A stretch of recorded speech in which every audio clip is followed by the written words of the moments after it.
Good morning, I'm Maddie Jansen, and this is the podcast of 17 News at Sunrise. It's everything you need to know to start your day in about 15 minutes.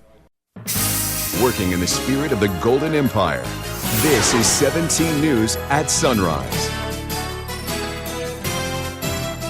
Good morning. Right now, it's a terrifying scenario. Two people in Oildale say they were home last night when two masked men forced their way into the house, armed with a shovel and a gun. What they say the intruders wanted, and the latest on the investigation.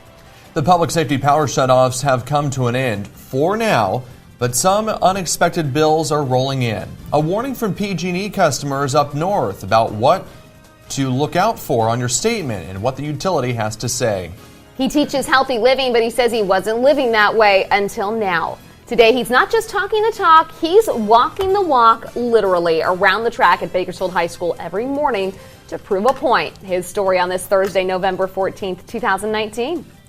Good morning. Good to have you with us. I'm Maddie Jansen alongside Alex Fisher. Again, it's going to be another beautiful morning if you want to get out and take a walk to start off the day. Yeah, absolutely. And today is Friday Junior, everyone. Oh, we're here. It is Friday Junior, arrived. Everyone. So let's take a look at your forecast now with Kev, because it's going to be another nice day outside. Yeah, we're going to get a little bit of a mix today. We're going to see some high clouds, a little bit of sunshine, so definitely going to see a little bit of cloud cover. Now, yesterday, we were right there again. 78 degrees was for the high, and we should be right around 67 this time of year. 57 right now for Bakersfield. No winds to talk about. And as we take a look at the forecast today, starting out in the 50s, 70s throughout the afternoon.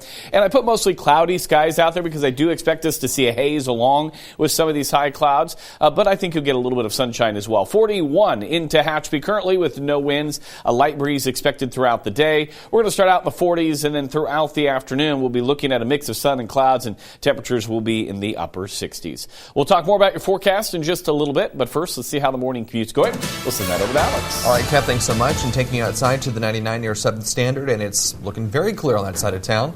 And everything else around the county is also looking great to start off your Thursday morning. We'll have another check coming up in about 15 minutes. Frightening moments for two people in Oildale. They say two masked men forced their way into the home. One of the people inside was shot. It happened in the 400 block of Ray Street. That's near McCray Park. The sheriff's office says two people in the home claim they were the victims of a home invasion.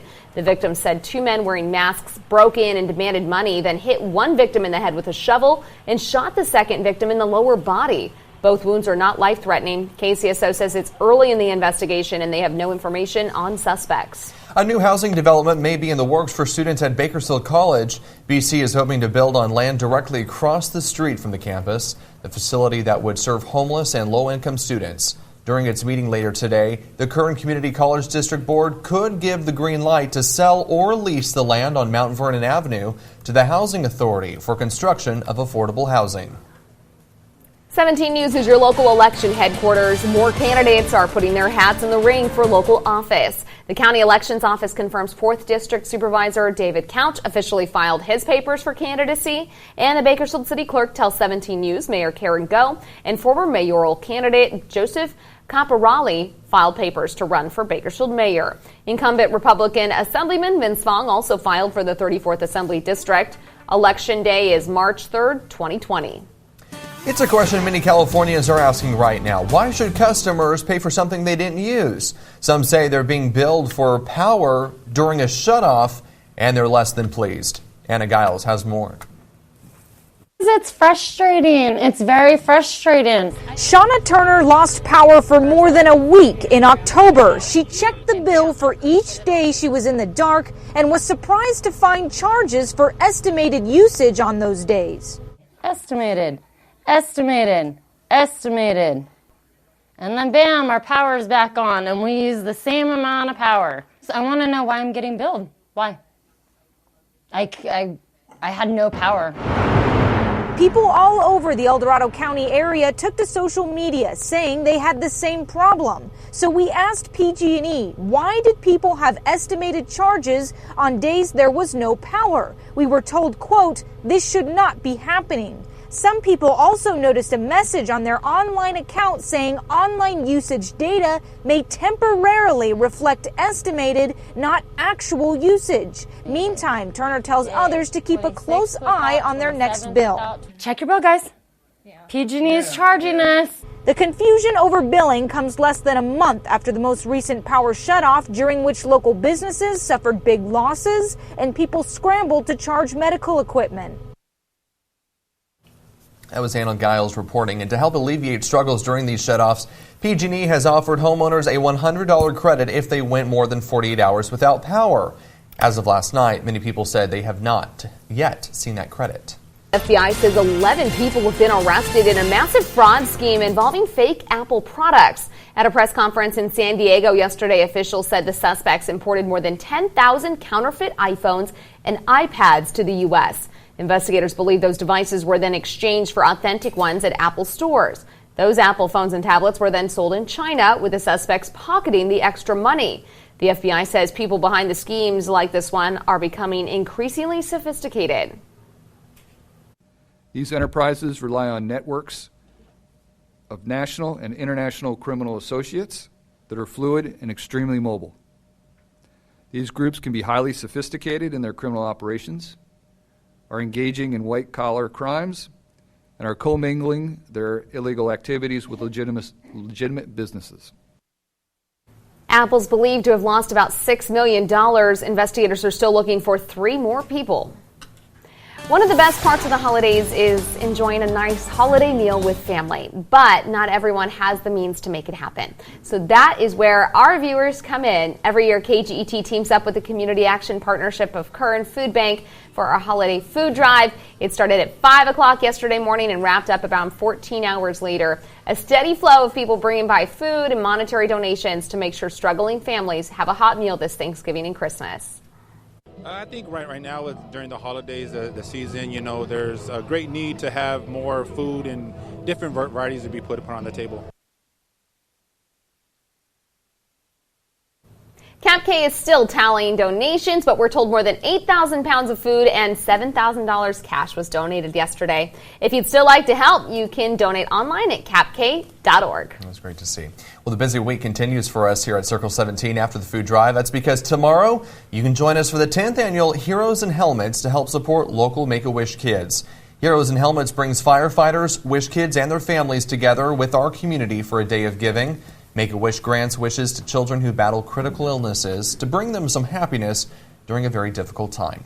City and county firefighters will also accept cash donations outside our station and at the intersections of Olive and Knudsen and Mohawk and Rosedale from 7 a.m. until 1:30 p.m. Heroes in Helmets is from 7 a.m. until 1:30. You can also join us for a drive-through lunch between 11 and 1:30.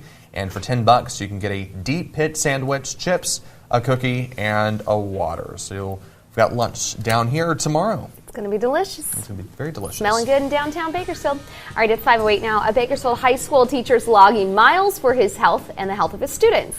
Coming up, Tabitha Mills introduces us to this walking example in roughly 20 minutes. Yeah, we'll take a look at your weather forecast on this Thursday. A little bit more cloud cover. We'll talk about it next. Working in the spirit of the Golden Empire, this is 17 News with Maddie Jansen, Alex Fisher, and Kevin Charette with your Pinpoint Doppler forecast. This is 17 News at Sunrise.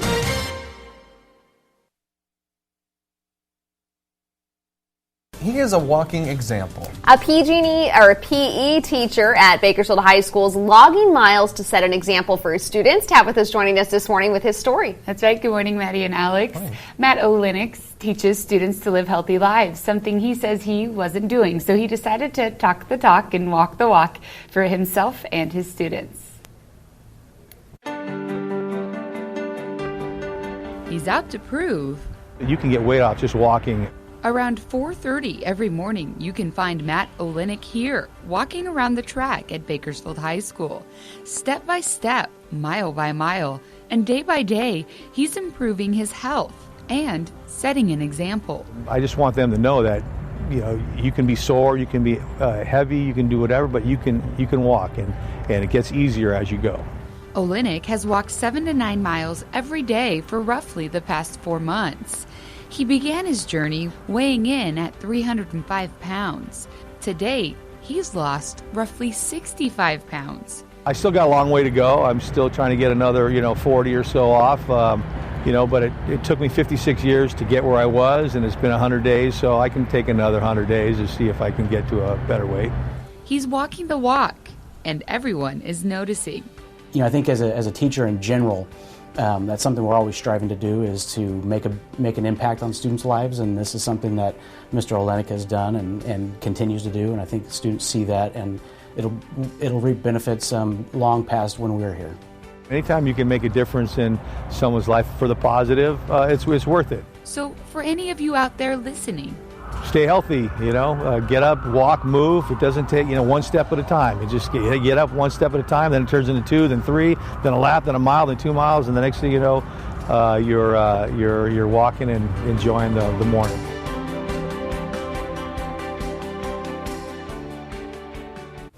Olenek says another great perk of getting up early to log miles, he gets to watch the sunrise, and he says it's a beautiful, calm way to start your day. I bet that's It's a great absolutely way to beautiful. start the day. And I love that he's showing that it doesn't have to be something crazy like a boot camp or you're running a marathon or something like that. It can be simple steps in the right direction. Exactly. All right, thanks so much, Tabs.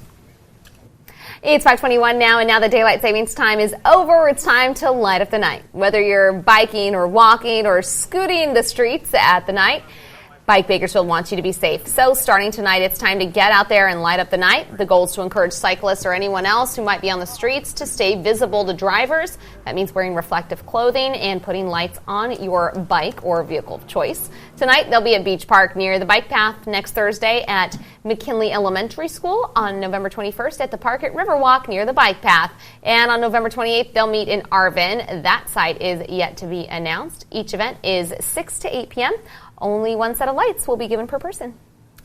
All right, turning 21 means you can legally purchase alcohol, and now in New York, turning 21 also gives people the right to buy tobacco products. The state just made the legal age to buy tobacco and e-cigarette products 21. Governor Andrew Cuomo signed the legislation over the summer, this to help combat health threats.